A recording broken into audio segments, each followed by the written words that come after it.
Beautiful. We are back, and it's time for us to now have a look at the newspapers. We'll be taking a look at the Standard, the Daily Nation, and also the Business Daily, just to keep you updated. Right. Let's start with the Standard. They go with chaos unleashed, and then there is a photo there of now the most powerful man in the entire world. That is the 47th president of the United States, who is giving us a very smile, should I say sheepish smile. And then they say chaos unleashed, Trump bombshell.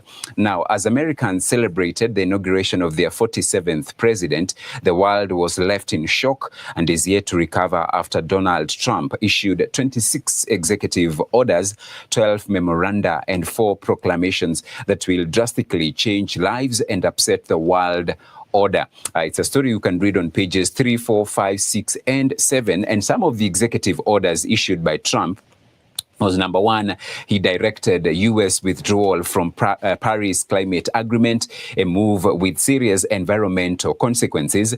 Trump signed executive order to withdraw the U.S. from the World Health Organization, WHO.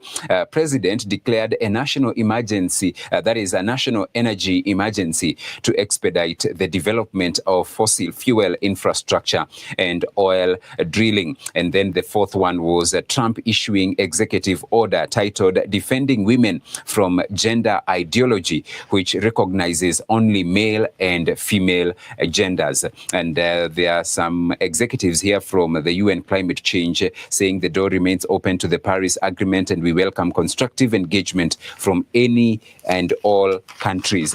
So you can read that those orders that were issued inside the Standard as well. Now, looking at some other stories inside here, parastatals to go as cabinet gives its nod. It's a story that was a bombshell yesterday, and it's covered on page 9. Cabinet to ask state farms to curb wastage.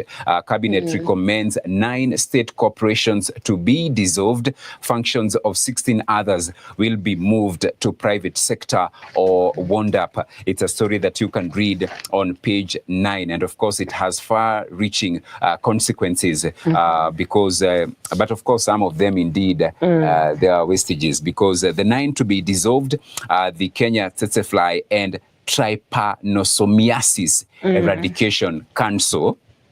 Right, Kenya Fish Marketing Authority, Center for Mathematics, Science and Technology Education in Africa, President's Award, Kenya Nuclear Power and Energy Agency, Kenya National Commission for UNESCO, Kenya Film Classification Board, National Council for Nomadic Education, and the Lapset Corridor Development Authority. So those are some of the corporations that will be dissolved, and you can read in details on page 9.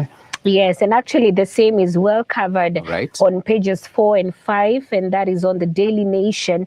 And it goes ahead to explain to us that many state corporations have struggled to meet their contractual and statutory obligations, leading to an accumulation of pending bills that are amounting to 94.4 billion as of March 31st, 2024. But also we have the Union of Kenya Civil Servants Secretary General Tom Odege in a swift response following the recommendations that would leave civil servants bracing for uncertainty, cautioned against any retrenchments, saying if this is done in good faith, it is fine. We expect staff to be deployed in the respective ministries and not be retrenched. And this is what Mr. Odege, who is also the Nyatike MP, has warned. Right. Yes. There are other stories. Finally, police boss says to appear in court. It's on page 11. Kanja eats humble pie to appear in court over missing persons. Inspector General affirms respect for court orders, says investigations are progressing.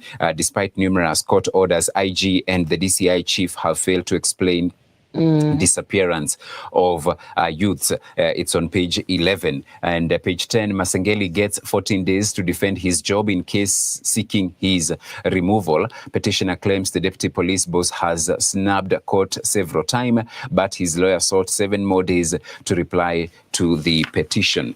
Then I see pro-Ruto MPs take battle to Gachagua.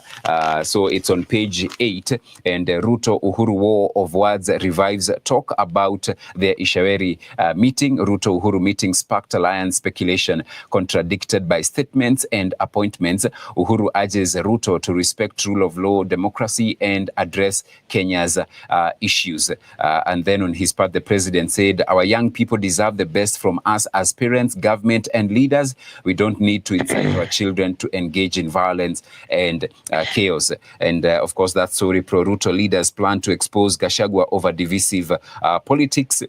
So you can read that story on page number 8. Then in other stories that are covered inside the Standard, we can go to the pullout for the day, and it's the enterprise pullout. Why e-commerce is going rural. It's on the enterprise pullout pages 4 and 5. I also see EU's legal weapon facing the heat from US big tech. It's on page 3. Let's look at the business section. TransCentury bounces back with 375 million shillings half-year profit. A new method to measure cost of living. Now the government has launched a new method to measure the cost of living amid pressure from consumers to reduce their economic pain. It's on page 17. You can read that in details. The world news, Trump grants pardons to 1,500 rioters who stormed U.S. Capitol. The Trump supporters were seeking to disrupt certification of Joe Biden's election victory. More than 140 police officers were injured in hours of clashes with rioters. And then China says committed to World Health Organization Paris climate deal after U.S. pulls out. That's the world news. The sports page, Salzburg. You are next. Mbappe's rediscovered form comes at the perfect time for Real Madrid. Kylian has scored 8 goals in 10 games for Madrid across all competition. And of course, we have some Champions League matches to be played tonight. Red Bull Leipzig will be taking on Sporting Lisbon. AC Milan at home to Girona. Dynamo Zagreb visiting London to face off with Arsenal. Real Madrid will be at home to Salzburg. Inter Milan away to Sparta Prague. That is, and then PSG will be entertaining Manchester City. That is what's covered in the Standard. All right, and coming down to the Daily Nation, of course, the top story is still about Ruto state jobs shocker, and also we've been given a list of the merged state corporations, and of course the goal is to ensure that there's boosting of efficiency and service delivery while reducing costs and also aligning with the IMF's budgetary support program. So we have the merging of duplicating, overlapping or related mandates that are to be merged into 20 entities, and the same have been listed. And when you look at it, you wonder, why were they even the way they were in the first place? Because now if you look at, for instance, even something like Agricultural Development Corporation and Kenya Animal Genetic Resource Center, you know, there's a lot of merging there. Like basically it's one and the same thing, and many more corporations as well. But we continue to follow up on the same, and we hope this will in fact achieve the goal, which is to boost efficiency, the service delivery, and also reduce costs. This obviously will have a ripple effect on the civil servants countrywide who could be also losing jobs. But moving on, I see a story here that is very, very unfortunate and sad. On femicide, woman and 2 girls murdered. And Mr. Hilary Njogu, Ashley's father here. Remember, we have Beth Muthoni's pilgrimage at Thirika Shrine in Kiambu County on January 16th in search of a tranquility and communion with her creator through prayer ended tragically when she was raped and murdered in a nearby Kajiado County. The families of Ashley Warimo and Precious Nderema, both age 13 and in grade 8, are grief-stricken after the bodies of the girls who went missing after church on Sunday were found in a water-filled quarry on Monday and early yesterday. This is very, very unfortunate. A story covered on page 7, and it is said that the police are on the hunt. And according to the police report seen by Nation, Beth Muthoni's body had visible injuries, including a broken front jaw and a fractured left hand and a cracked skull. This is very, very unfortunate, sad story. This is a story covered on page 7. Let's keep praying for our women, and also at all times be cautious as well. And this is a story on page 6 and also 7.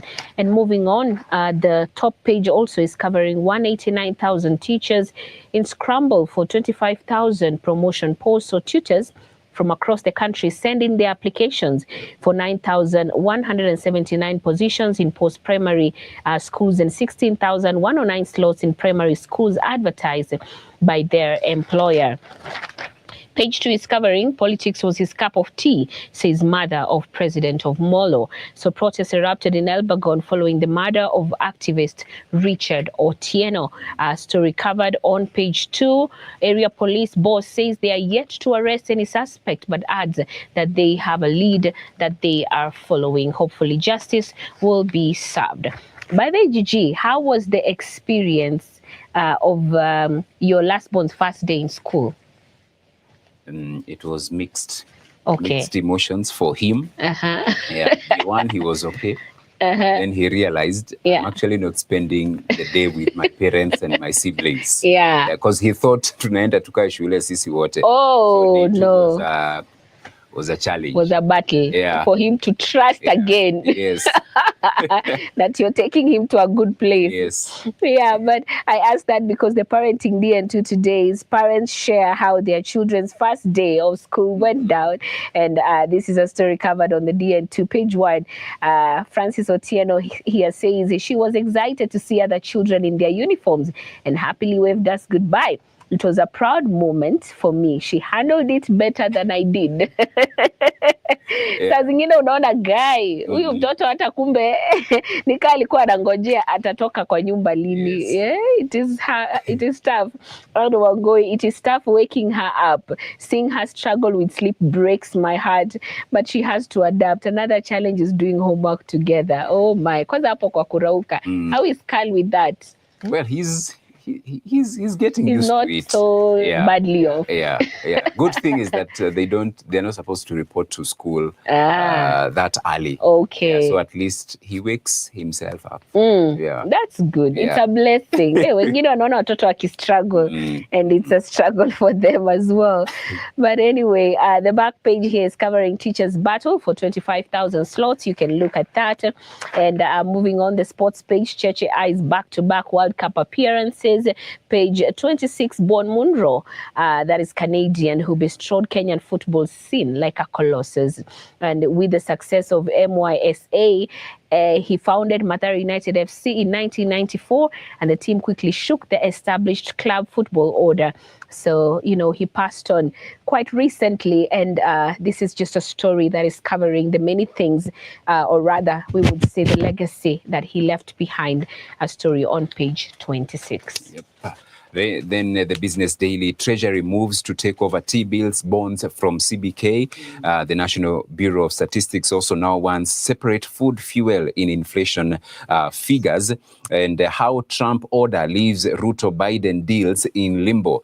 So US President Trump's executive order requiring a 90-day pause in foreign development aid could have repercussions on deals Kenya signed with the Joe Biden administration. And sand dealers face a 4 million shillings fine for night transport. So you can read that covered on the Business Daily, and you can grab your favorite copy, get to see what's being reported, get to know what's happening in the different counties, also nationally, what is happening. And let's continue also to pray for the nation. Beautiful. Now we've come to the end of the newspaper review, but tune in to Hope FM for news updates at the top of every hour. Let's now have a look at the video of the day.